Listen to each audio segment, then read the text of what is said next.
यदि मैं आपसे कहूं कि एक शांत से घर के पीछे जमीन के नीचे केवल मिट्टी नहीं बल्कि मनुष्य की हड्डियां मिली थीं, तो शायद आप इसे एक डरावनी कहानी समझें।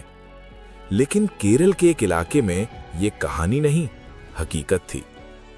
ये कहानी है उन महिलाओं की जो अचानक गायब हो गईं और उस घर की जो वर्षों तक एक भयानक रहस्य छुपाए रहा। केरल, हरी भरी वादियां, संकरी गलियां और रात में जलती हुई पीली स्ट्रीट लाइटें।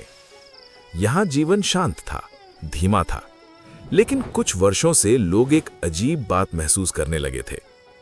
अकेली रहने वाली महिलाएं अचानक लापता हो जाती थीं। न कोई चीख, न कोई खून, न कोई शव। बस एक दिन वे दिखाई देती थीं और अगले दिन कभी नहीं। कुछ लोगों ने कहा शायद वे शहर छोड़कर चली गई होंगी।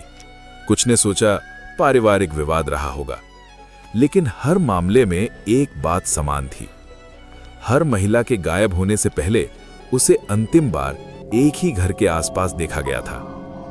एक पुराना सा घर जिसका मालिक बहुत कम बोलता था, हमेशा शांत रहता था और हल्की सी मुस्कान रखता था। लेकिन उसकी आंखों में एक अजीब सी ठंडक थी। जब पुलिस को संदेह हुआ तो उन्होंने उस घर के पीछे की जमीन खोदने का निर्णय लिया। रात का समय था, चारों ओर सन्नाटा और केवल टॉर्च की रोशनी। जैसे ही फावड़ा जमीन में धंसा, हवा में एक तेज असहनीय दुर्गंध फैल गई और फिर मिट्टी के नीचे से एक मानव हड्डी दिखाई दी। फिर दूसरी, फिर तीसरी। वहां खड़े पुलिसकर्मियों के चेहरे सफेद पड़ चुके थे। ये केवल एक शव नहीं था, ये कई जिंदगियों का अंत था। फोरेंसिक रिपोर्ट ने इस भय को सच में बदल दिया।